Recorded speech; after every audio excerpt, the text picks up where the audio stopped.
Welcome to Burning Daylight, the only podcast for the working cowboy. Well, howdy there, daylight burners. Happy Tuesday. Still coming at you late, but I think I'm a little better prepared for it today.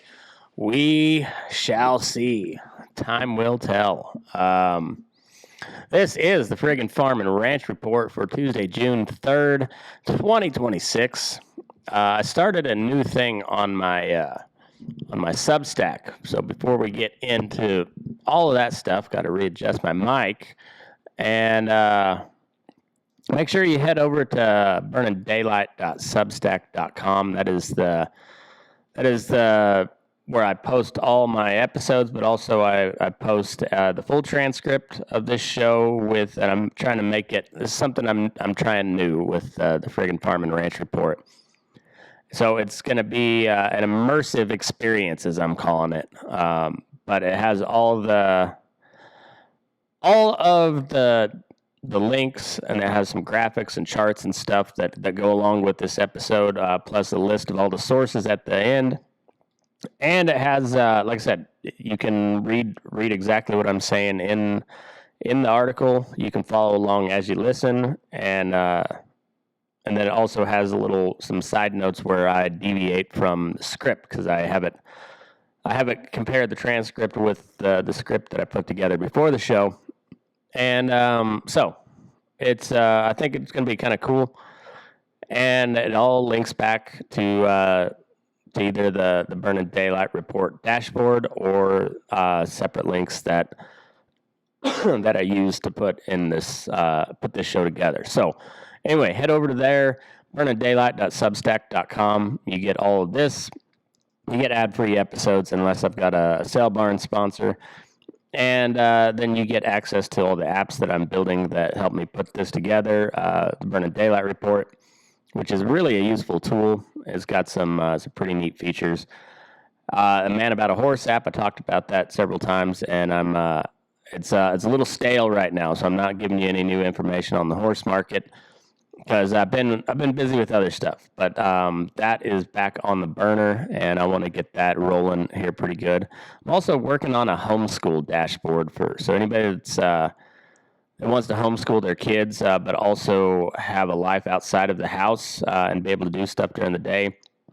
This is a way where you can keep track of your kids, and they can get a hold of you if they need help, and you can follow along, make sure they're doing their work, and they can ask questions. It's got a search bot in there as well that will help them with their work, but not do their work for them. So I'll be working on that this summer, so it should be ready to go for next school year. Anyway, all of that stuff you can find out about at burningdaylight.substack.com, or if you just if you're interested in any of the apps that I'm created, just give me a holler. I'm on all the social media platforms, I think, all the main ones anyways. It's either Matt McKinley or Burning Daylight, at Move Your Ass, or you can also check out the Friggin Farm Ranch Report. So all that to say, we got a pretty good show for you today. So we got the board getting hammered again. Live cattle is still holding strong, or the cash cattle. Live cattle was down, closed down at 239.80. That was down 9.95, almost 4% on the session. Two pretty ugly closes in a row. Feeders held a little bit better at 348.90. They were down 413, about another percent. And the 5-area cash trade from last week came in at 256.81, 402.50 dressed. So the board is sitting at 239 and change, and the spread is pushing close to $17. So again, the board and the cash market are not telling the same story. And again, I think the cash market is the market. I think they're telling the truth here. Now, not to say every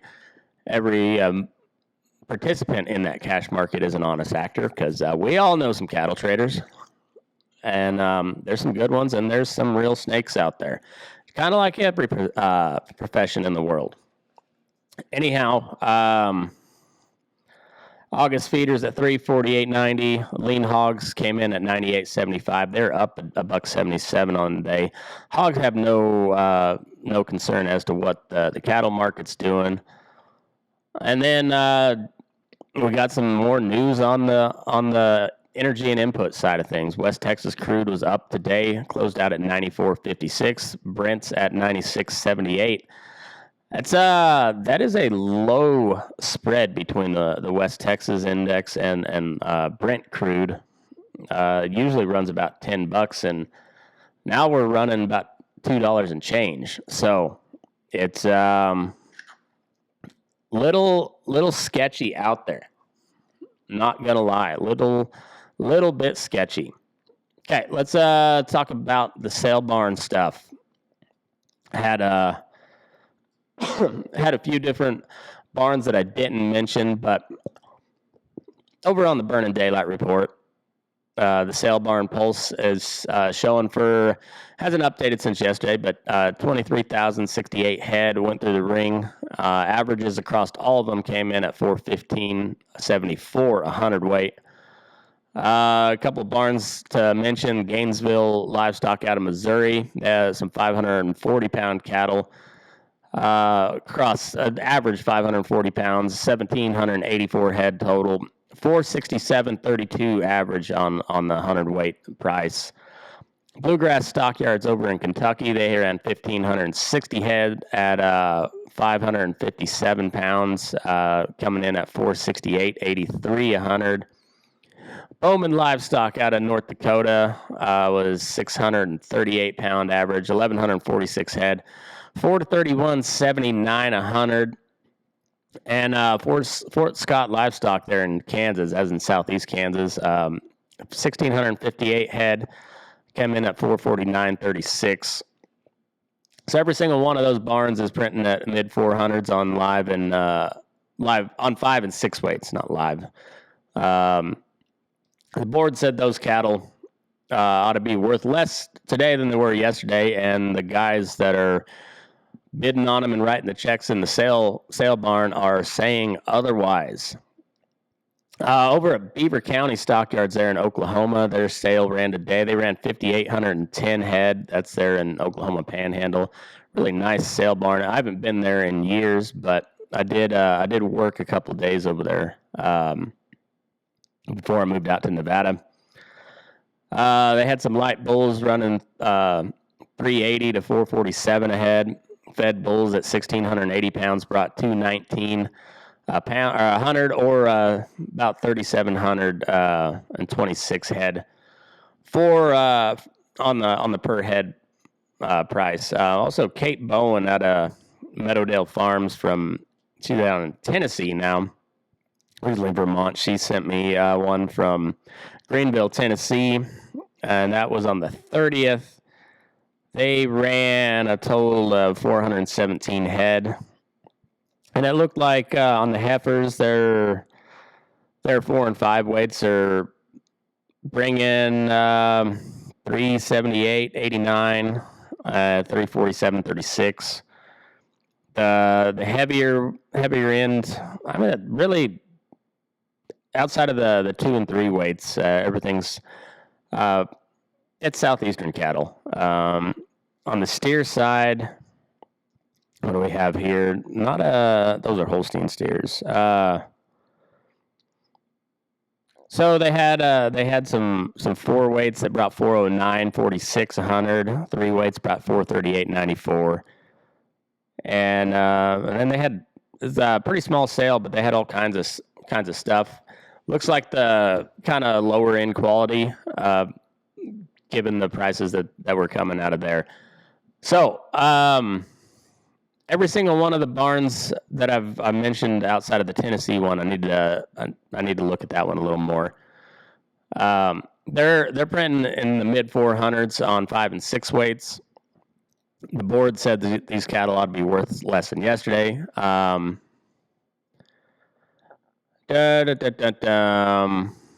So it's the same story at every barn and that pulls today. The light calves, people can't get them bought fast enough. And the heavier steers they're following the board and kind of tracking lower. The gap between a 4-weight calf and an 8-weight feeder on a dollar per head basis probably hadn't ever been higher. We got Clovis, New Mexico headed tomorrow, today, as you're listening to it. Superior Livestock also has a video sale.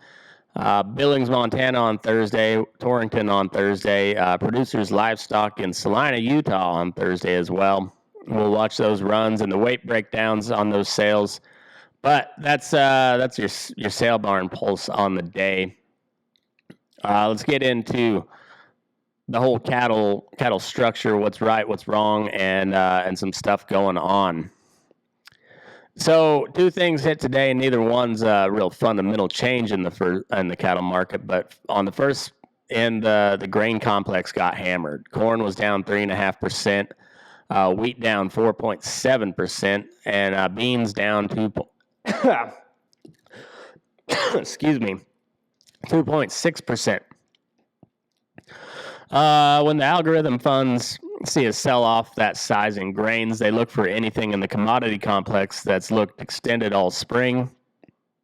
Cattle have been kind of that trade, so they hit sell on that. And then the second thing is Iran popped off even more so, but we'll get to that in the war reel here in a little bit, because that's a bigger story than just this blurb. Cattle market fundamentals have not changed, though. The U.S. beef cow herd is at 27.6 million head. That's the smallest since 1951, when Harry Truman was president, before Dwight D. Eisenhower took the office. And that still hasn't changed. We haven't got a sudden influx of live cattle breeding stock. It just hasn't happened, and it doesn't happen.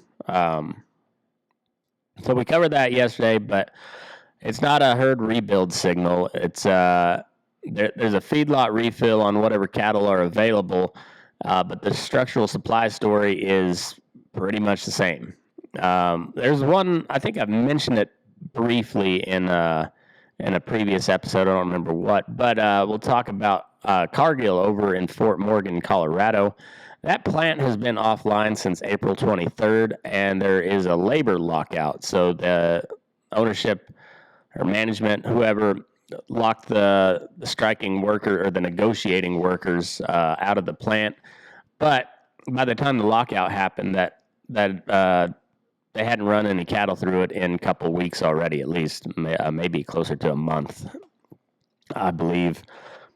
I think it was last week I first come across that story, and got a little bit in squirrel mode, and I didn't ever come back to it. I was also kind of waiting to see if anything was going on, but as I mentioned, and just hearing some chatter on social media and stuff, there's a pretty good chance they closed that plant down.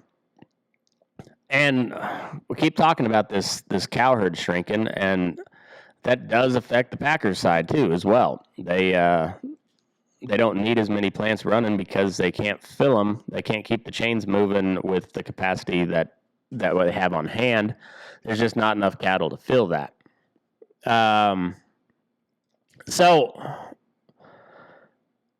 But you've got tight packer capacity by design, and then you pull a major facility off the table for a month and a half. It really shifts the leverage, and then if they close it down completely, that just adds to the crunch, and it could possibly lead to a bigger backlog of fat cattle, which helps them drive the prices down on on the per head basis, which impacts your live or your cash cattle market. But it's a big plant. Runs about 5,000 head a day, and it's a pretty big hit on the capacity. And like I said before many times, I think is more than anything just kind of a leverage pull by the Packers, trying to drive that cash price down as much as possible. All right, let's talk the grain and feed side of stuff for today. All your inputs. Corn closed down at $4.40. That was down 16 cents. Beans were at $11.63, down 31.5. Hard red winter wheat at $6.34. That was down 31.25. And soybean meal's at $325.10 a ton. That's down $9. Over at AgWeb, the market wrap today says it pretty straight. Grain markets made new lows on additional fund long liquidation. Say that again. Grain markets made new lows on additional fund long liquidation. So there's a lot of long positions out there in the grain market. The analyst says the grains have divorced from the crude oil market and are trading on the weather. The speculative funds are watching the forecast maps and not the energy prices. But for you as a feed buyer, this week gave you a little bit of breathing room on the ration side. Corn's at under $4.50 and meal's at $3.25. That's better than where we were 6 weeks ago.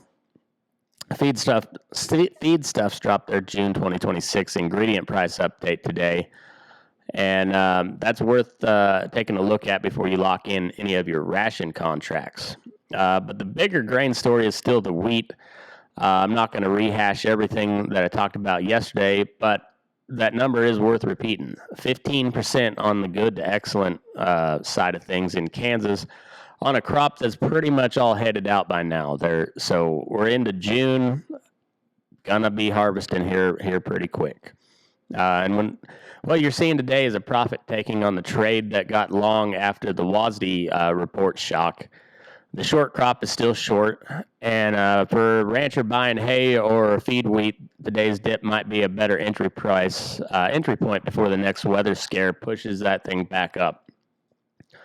Another angle on the trade side, the National Corn Growers Association is pushing hard ahead of the USMCA review. So that's the trade agreement between the U.S., Canada, and Mexico, the USMCA, U.S., Mexico, Canada. Should be USMSM, U.S., Mexico, Snow Mexico. So the National Corn Growers Association is pushing hard ahead of the USMCA review this summer, and they're calling it unprecedented. Mexico is the #1 corn export customer. So if that review gets messy, it's not a small thing for the corn farmer. So keep an eye on that. We'll see how it goes. But if you know any Mexicans, and I know quite a bit of them, quite a few, half Mexican myself, we like our tortillas. And where did that come from? That comes from corn. At least there's flour tortillas too. So that's wheat. That adds to the whole thing. I don't know what the wheat situation is in Mexico. Must have some because they make a lot of flour tortillas as well. But corn is the staple. Street corn, corn tortillas, and masa for your tamales. Like they use a lot of corn over there. More on the input side, the fuel and the fertilizer. So yesterday I told you diesel was at $5.52. That number has updated for the week. So now the EIA on highway diesel for the week of June 1st came in at $5.35 a gallon. That was down 17 cents week over week. So that's a good little cushion. Still high as hell, but it's 17 cents is 17 cents. Just ask your mother. And she'll know what I'm talking about. So, on the other hand, though, the crude oil price shot up again because shit's popping off in the Hormuz, and diesel lags a little bit behind the crude market. So we saw 2 days in a row of up pretty sharply. So the next week, it might be on 2 weeks from now on the diesel average. You're going to see a price hike on that. But if we keep seeing that price climb this week, I would imagine you're going to see the diesel price tick up by next week. What was the AAA? AAA, the national average for diesel came in at 5.43, so that was right on par. A little lower actually than the EIA average, which usually it runs a little higher. Down 15 cents from last week. So there was some real relief at the fuel pump. but I don't get comfortable. The West Texas index closed out at 94.56 a barrel. That was up 5.66 on the session. So it closed out yesterday at 92. Must have dipped a little bit overnight, but it shot right back up. And that's not a technical move. It's the market repricing a shooting war in the Gulf, Persian Gulf in real time. I'll tell you exactly what happened on the war reel here in a few minutes. But diesel follows the crude with a lag of about a week to 10 days. The pump relief you got this week is probably already printed over by what's happening over there, over the last couple of days. On the fertilizer side, nothing's changed since I updated you yesterday, except that whole Hormuz situation. So don't expect your fertilizer prices to go down. Urea coming in at $632 a ton. That's up 12% year over year. Anhydrous, I don't know what the numbers they're printing there, because anhydrous is over 1,100. So that I did not fact check that part of the slide well enough. Let me look here on I'll pop it up on the screen. We'll see what the live price is there. DAP's at 853, MAP's at 910, potash, where's urea at? Urea's at 632 a ton. That's just not right. Not a chance that anhydrous went down $400 overnight. That'd be crazy. Absolutely. It'd be madness. Madness, I tell you.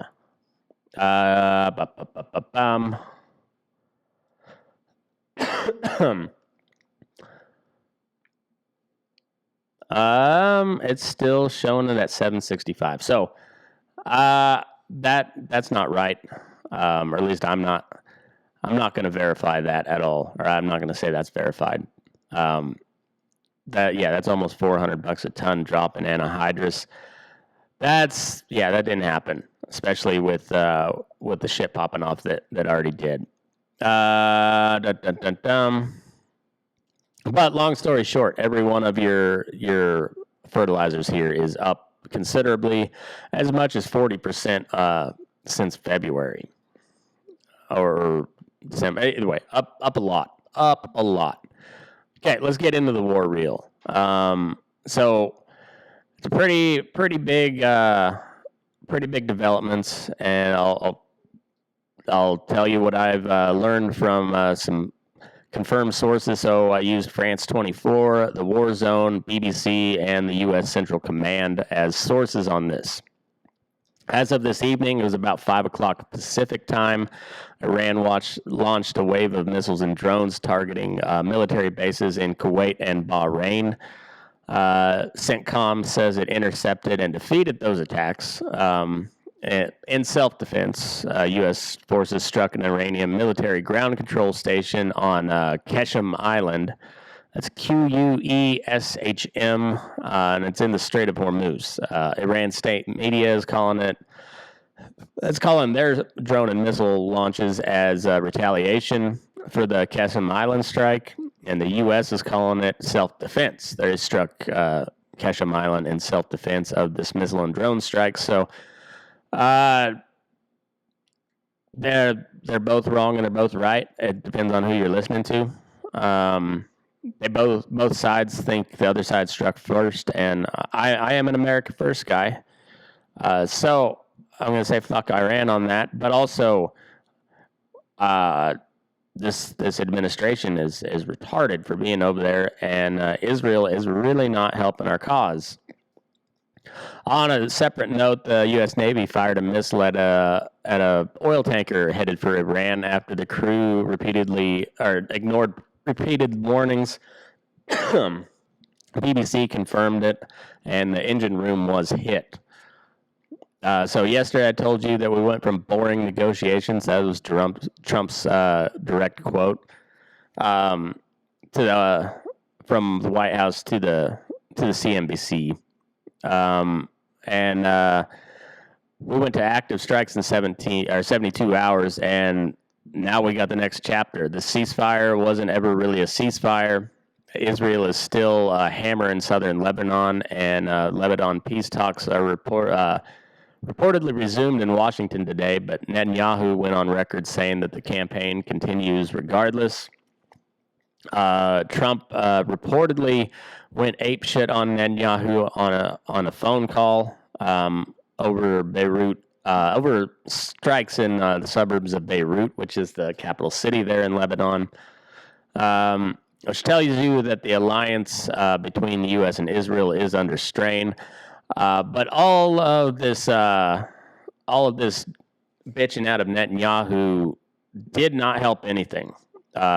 Israel's still continuing with their strikes in Lebanon. I think they still have a pretty large ground invasion or ground troop mobilization planned. Whether it's underway or not, I'm not for sure of that as of this time. But either way, there's a lot of talk about how Netanyahu told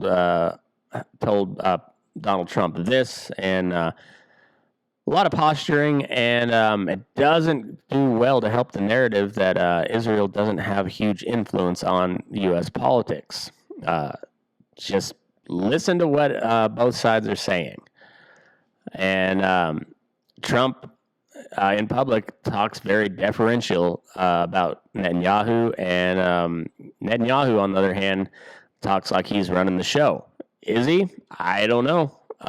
But again, optics would show that, based on those statements, that Netanyahu feels like he's running the show there, and he's going to do what he wants.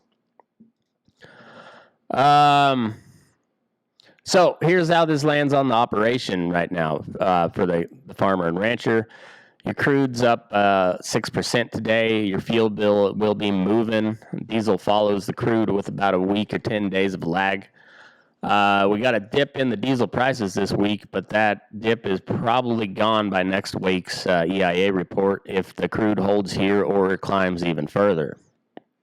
The Fertilizer Institute CEO already told the Senate Ag Committee that 34% of the global urea supply moves through the Strait of Hormuz, and he closed that strait, and the fertilizers don't just tick up, they move hard and they move fast.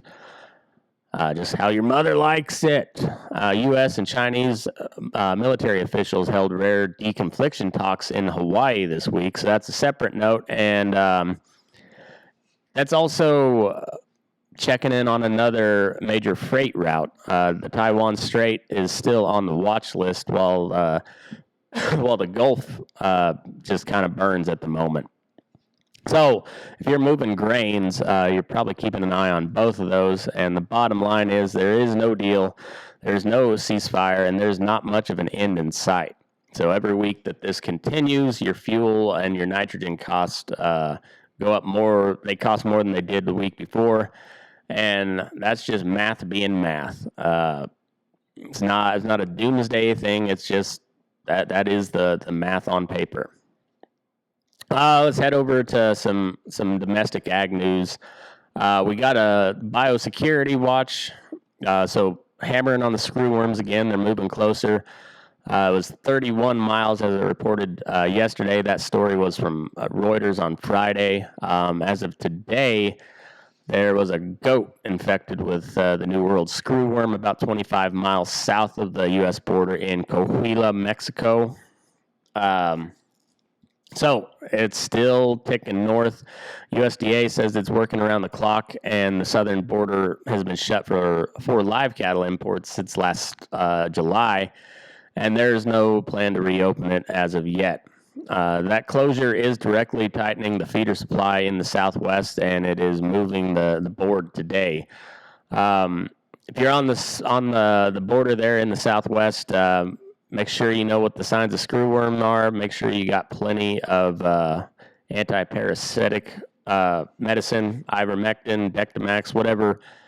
I don't know. I think it was Dectomax that they approved for use in the screwworms, but going from my years of experience, dewormer is better than no dewormer when you're dealing with something like that. Whether it's truly effective, I don't know. Also, I'd say talk to some of the old timers that know what this stuff looks like. Because if you're my age and younger, you probably don't. Never seen it because it was eradicated. Let's see. On another note, we got Nebraska Department of Agriculture confirmed that Theileria, which is a tick-borne blood parasite in cattle across 7 counties, the carrier is the Asian horned tick, or Asian longhorn tick. Be hilarious if it had like a big old rack of horns on it. But here's what makes this one different: there is no vaccine, and there is not an effective treatment at the moment. Clinical signs of this disease are jaundice and yellowing of the mucous membranes. So that'd be your gums, the nose, around your eyes.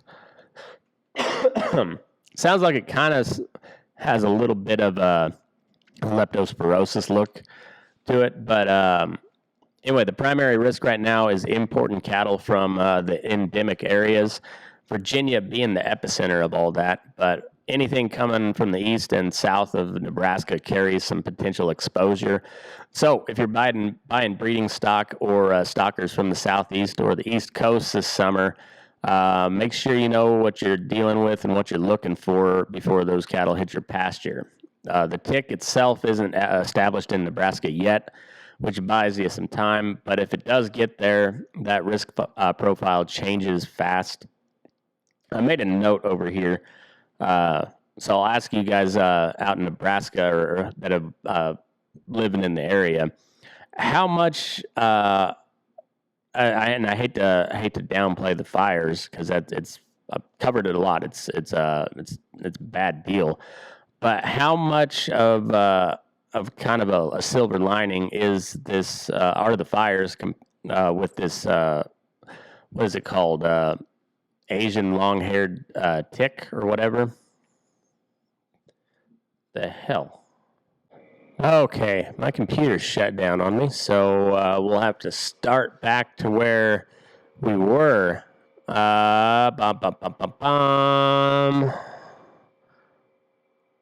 hadn't got to the policy side yet. We were on... Okay, everything's working good on this end. Okay, we were on the Asian longhorn tick. No vaccine, no effective treatment. Clinical signs are jaundice. So, like I said, make sure that you're looking out for that. And then on the Nebraska angle, I'm not spent a ton of time in Nebraska, not much at all actually. And the only horse I've ever rode over there was at a wedding, and there were no cattle involved. So I'm definitely not your Nebraska Sandhills cowpuncher or buckaroo or cowboy, whatever they go by over there. A little bit of a hybrid, it sounds like.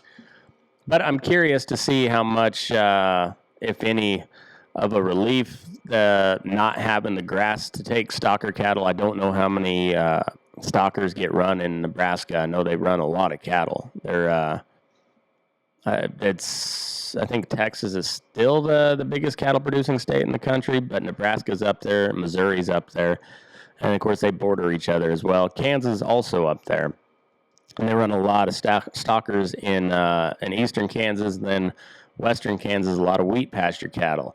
So I'm curious as to how much of an effect the fires and not having the forage for cattle, if that is kind of a blessing in disguise for Nebraska, not having to deal as much with this Asian longhorn tick.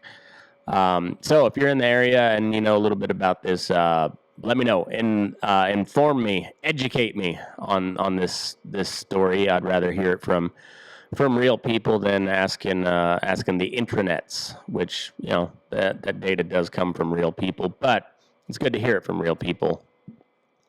So if you're anything south and east of Nebraska, carries potential exposure.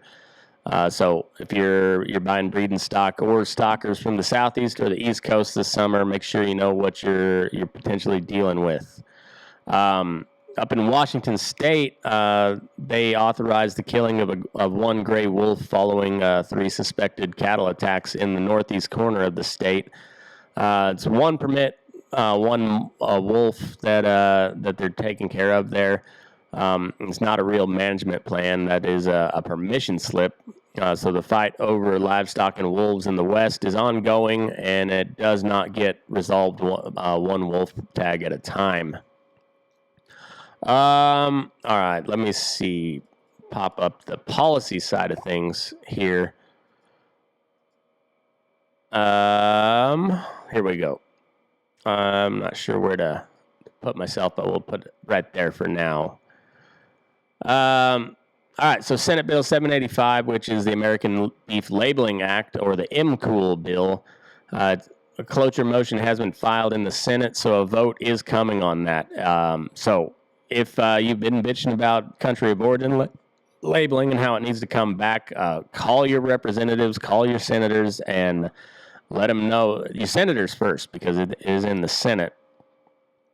And then after all this stuff about with the packers and the fertilizer retailers and all this potential price fixing stuff and antitrust legislation and enforcement action that is possibly coming down, this MCOOL deal ties all into that. So if it's important to you, and I know it is for a lot of people, make sure you call your senators. Call them first, and then call your member House of Representatives. This is all at the federal level, so call your state people too. But on this particular issue, it's in the U.S. Senate and the U.S. House. Senate first. It's the closest that the MCOOL has been to passing since 2015. So, again, if you care about it, make sure that the people you voted for, or potentially didn't vote for, but the people that represent you, make sure they know about it. I'll be shooting off an email to Jackie Rosen and what's her, Catherine Cortez Masto. Her husband must be a real wiener. Any of those women with a hyphenated last name, I tend to look down on their men for not just giving them their last name. That's neither here nor there, though. Senate Bill 424, which is the Cattle Price Discovery and Transparency Act, is still sitting in the Senate Ag Committee. I wanted to highlight that because of the spread between the basis, if you will, between the cash price and the board price. So the board says live cattle are worth $239 a hundredweight, and the sale barn says a 5-weight calf is worth $450 to $467 a hundred, and the 5-area cash average says fed cattle are worth $256 a hundred. So it's a $17 spread between the board and the cash. It's not just a trading curiosity. It's a live, real-time demonstration of exactly why that bill exists and exactly why the packers will spend a ton of money and do whatever it takes to make sure that it doesn't ever pass. Because if it does, they're going to have to buy more negotiated cash cattle, which means higher prices. And especially now with the tight cattle supply, the cattleman finally has some real type of leverage behind him. On the waters of the U.S., that's Senate Bill 1102, the Waters of the U.S. or Waters of the United States Clarification Act. The committee markup is scheduled for June 14th. So if you're out here in the West and you've got irrigation ditches or isolated wetlands or drainage infrastructure on your ground, this one hits a lot closer to home than most of what comes out of D.C. The EPA's revised definition after the Sackett versus EPA is still in play. It's 12 days out, but keep an eye on that. And if it affects you, call your senator. Let them know that, hey, this Waters of the U.S. thing needs to be severely scaled back, because it should not apply to a stock pond on out in the middle of the desert. And the U.S. trade representatives taking public comment through July 10th on the U.S.-China trade. That includes input cost, market access, and export competitiveness. So if you got something to say, the window is open on that. Also, the Farm Bureau is looking at the dairy margin coverage adjustments. The angle here, though, does extend beyond the dairy business. The point their economist is making is that even when feed costs ease up, the non-feed costs like vet bills and labor are eating the margin. That is a livestock-wide problem, not just a dairy problem. And if the dairy guys are talking about labor costs, that's bad because I rarely have seen them hire a U.S. born or U.S. citizen. They don't even hire Mexicans anymore hardly. It's all Central and South American, at least around here. So let's move on to the drought side of things. Map hasn't gotten any better. So my drought monitor on a Burning Daylight report. Let me pop it up right here. So we got the southeast at 62% in D2 to D4 range. The mid-south at 64. Southwest is at 66, taking the lead spot for the first time in a little bit. California is 0% in D2 to D4, but there's quite a bit in that D1 range.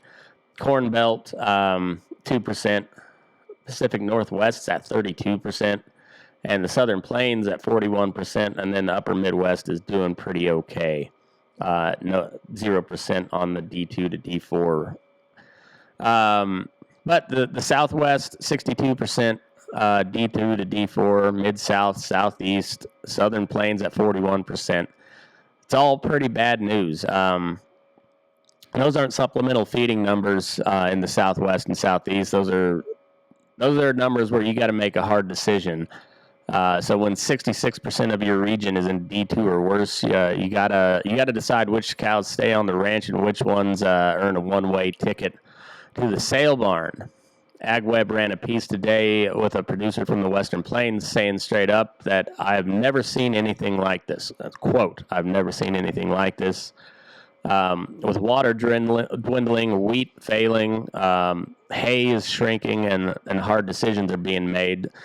That's not just editorializing the deal. That is a real life story, boots on the ground type deal.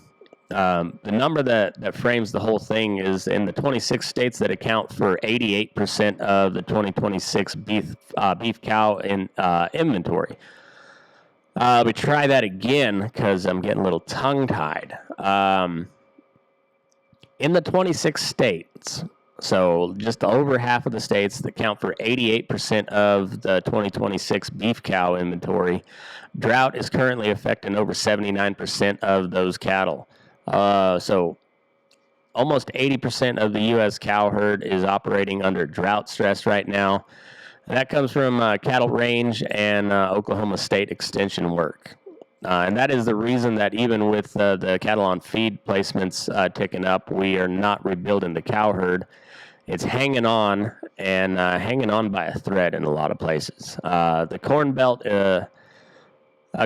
is still mostly okay, only 2% in severe plus drought, which is why the crop weather story and the cow-calf weather story are running in two completely different directions this summer.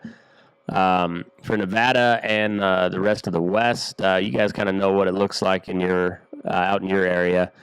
There is CRP emergency grazing in drought-designated counties starting July 1st, pending the FSA authorization. I know I mentioned that already, but if you haven't called your FSA office, call them this week while it's still fresh in your mind. Yeah, drought's a tough one. I haven't met anybody that can make it rain yet. I don't know a ton of native folks. I know a few, but how effective their rain dances are, I don't know. I don't really know, and I don't recall Jesus ever saying anything about about a rain dance in the red letters. So I'll have to do some research on that and get back to you. All right. So let's check in on producer sentiment. We talked about this yesterday, but Purdue and Chicago Mercantile Exchange Ag Economy Barometer came in at 121 for the month of April. That was down from 127 in March, and it is the lowest it's been since October of 2024. 2/3 of producers expect farm income to fall in 2026, with 70% saying it's a bad time for major capital purchases. A lot of farmers not getting new pickups this year, it sounds like, which that's a shame. It's a damn shame. Almost half of those producers name high input costs as their number one concern. And that survey pulls from row crop country and cattle country, and those two places are not living the same story in 2026. So if you're farming corn on rented ground in Illinois, your budget is probably well into the red. Purdue's own numbers have corn returns going negative across most rented acre scenarios, and that's a truly rough spot to be in. But if you have cows and you own grass and you've got a calf crop on the ground right now, the picture looks a little bit different, with the 5-area cash trade still printing at 256 a hundred, and the national beef cow herd only at 27.6 million head. Again, smallest since the Truman administration. That supply story doesn't fix itself in a year or two. It takes it's a long-term recovery. And so the long-term leverage still belongs to the people who own the cattle and the land. But the danger for the cattlemen is not on the price side right now. It's almost entirely on not entirely. The biggest part that you can control is on the price side right now. And I mean, you can't really control that either, but I guess you can control it a little bit better than you can control. Then you can control the weather. Yeah. Diesel's at $5.35 this week, and probably going to head back up after all the drama in the Middle East. Nitrogen's up 47% since February. Anhydrous at $1,118 a ton. Your operating notes at 7.75%, and your feeder loans at 8.25%. Those costs are the squeeze. Prices are holding pretty steady right now, but the costs are the things that you'll have to worry about if you're not watching the right numbers. All right, let's wrap this baby up on this day in history. Here we go. On this day in history, June 2nd, 1953. 27-year-old Queen Elizabeth II was crowned at Westminster Abbey in a ceremony that turned into the first truly global televised coronation event. So I didn't like the Queen anyways, and now I like her even less. Every time there's something goes on with those damn royals, they got to cover it everywhere here. And we're, famously a country that said, fuck you to the monarchy. And our first president turned down a kingship. So the broadcast helped cement TV as the way the world watches power change hands. And ever since then, when somebody puts a crown on or takes an oath, there's some big celebration and a big hullabaloo around it. And the best thing to ever come out of that whole situation is the South Park episode about the King and Queen of Canada. That was funny, as is tradition. On June 2nd, 1946, Italians voted in a national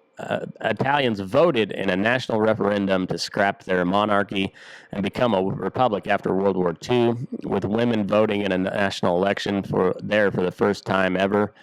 When the ballots were counted, the old royal house was out and the Italian Republic was in. And a whole lot of farm and working families had just put their thumb on the scale for what their country would look like next. Was it a good move? I don't know. I like Italy, but it seems like they're just another European cesspool. But that's neither here nor there. Got a lot of Italian people of Italian descent out here in Nevada, and I like them all. They're all pretty good people, it seems like. On this day, June 2nd, 1936, the U.S. House moved a resolution on America's participation in the 6th World's Chicken Poultry Congress, treating a chicken show like a matter of national policy and sending it to the Committee of the Whole on the State of the Union. It sounds a little weird, but it's a snapshot of how even back then D.C. was tying farm production and genetics and export bragging rights together under the same roof. And that was well before anybody coined the buzzwords like food security or protein demand. Turns out people got to eat. Turns out.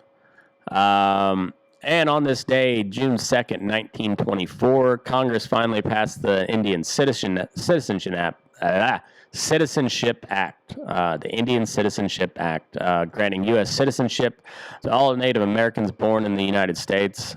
Didn't give anybody their land back, but it did put the people who'd been farming and hunting this country for thousands of years into the same legal bucket as the settlers who eventually conquered them. And that tension over who actually calls the shots on that piece of land, those pieces of land, is still hanging over a lot of grazing leases and water fights and tribal policy still to this day. So, quick little rundown, and we'll get out of here. Here's the tape before we go on the board. Live cattle came in at 239.80. That was down 9.95 on the day. Feeders at 348.90, down 4.13. Two ugly sessions in a row. But the cash side is not following along, at least not yet. On the sale barn side, we had 23,068 head across 20 different sale barn markets that I followed, averaging 415.74 a hundredweight. Gainesville, Missouri is at 467 a hundred. Bluegrass, Kentucky at 468. Fort Scott, Kansas at 449. Bowman, North Dakota at 431. And I'll update you tomorrow on what the I saw the Beaver County Stockyard market report, but it's a little hard to read, and it's not very, it's organized by class. It doesn't have the averages and everything in it yet. So I'll update you on that tomorrow. But they moved 5,810 head with the light end still moving really well, and the fat end kind of following the board, ticking a little bit lower. Same story across every barn in every state that I followed so far today or over the past week. On the grain side, corn's at 440, down 16 cents. Soybeans at 11.63, that was down 31.5 cents. Hard red winter wheat on the Kansas City Exchange, 634, that was down 31.25. And soybean meal at 325.10 a ton. The feed cost relief is pretty real this week, but probably better keep an eye on it because the way the weather has been, the grain market could get pretty ugly if you're buying feed coming this summer. On the fuel side, diesel was down this week to $5.35 a gallon, down 17 cents week over week. But the West Texas index closed at 94.56 a barrel today, up 6.4% on the session due to the non-ceasefire that we have going on. The pump relief has about a week before the crude catches back up to it at the pump. On the war end, Iran launched missiles and drones at Kuwait and Bahrain. We struck Qasem Island, and then also fired on an Iranian oil tanker. There's no ceasefire. There is no deal. So watch the crude this week. Like your input bill depends on it because, wink, wink, I'm going to go Joe Biden here. It does. It does. Screwworms 20 miles from the U.S. border as of today, according to Brownfield. It was 31 miles on Friday, and the southern border is still shut for live cattle imports. No reopening plan, but that nasty little bug is moving closer, so make sure you know what you're dealing with. Talk to the old-timers that have direct first-hand experience with it. Theileria is alive and well in Nebraska. It's tick-borne. There is no vaccine, no treatment. Comes from the Asian longhorn tick. So if you're buying cattle from east of the Mississippi this summer, make sure you also know what you're dealing with. Jaundice-like conditions, and sounds like a pretty nasty deal, especially with no effective treatment at the moment. Or at least that's what I'm hearing. I don't know. I've not dealt with it. I'd have to see what it looks like up close, and I bet you I could probably put something together that might help a little bit. But I don't know. That's just me with my my 2 decades of feedlot experience. I do know what to do with a sick cow every now and then. Washington, there's one permit for one rogue wolf up in northeastern part of the state. Three cattle attacks is what it finally took for him to get it, but that fight is not over. The MCOOL cloture vote is coming. Make sure your senator knows that you want it passed. If that is the case, do it now, because that vote is coming up. And I've heard from different people that deal with Washington, and from people on the staff of senators and whatnot. Call the office. Don't send the email. You're just going to get an automated response on the email. Call them, because they have to actually answer the phone. And if enough people call, things do tend to happen that way, especially if you're one of their constituents. The Cattle Price Discovery Act, Senate Bill 424, is still in committee.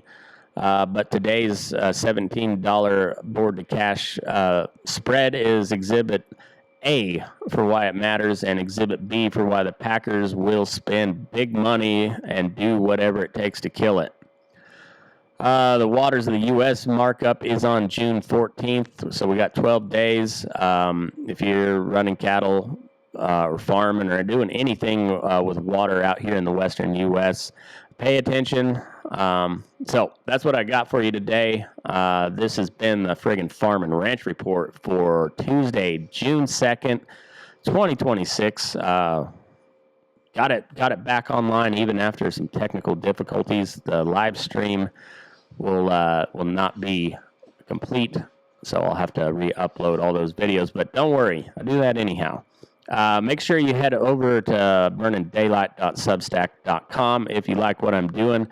You can support me over there. I will have the full transcript for this episode, and you'll be able to follow along with the episode and see the articles that I look at. You'll see the dashboard.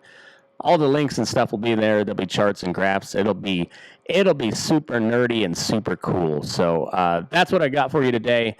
Take care of yourself out there. Don't let this old world get you down. It's just life. You don't leave it alive. But take care of yourself. Take care of your neighbors, and don't let your butt crack. Now move your ass. We're burning daylight.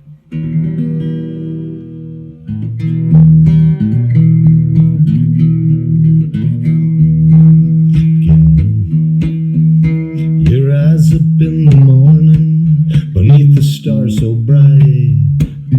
Pull your hat down, make sure your cinch is tight. Horses kinda snuffy, cold chill up your spine. You'll get your ass moving, son, we're burning daylight. Burning daylight. Burning daylight. In the saddle till the job's done right. Burning daylight. Well, life is just a gather, and you won't catch 'em all. But when you ride through the gate, make sure you sit up tall. I can see the horizon, it's looking pretty bright. Well, get your ass moving, son, we're burning daylight. Burning daylight. Burning daylight. In the saddle till the job's done right.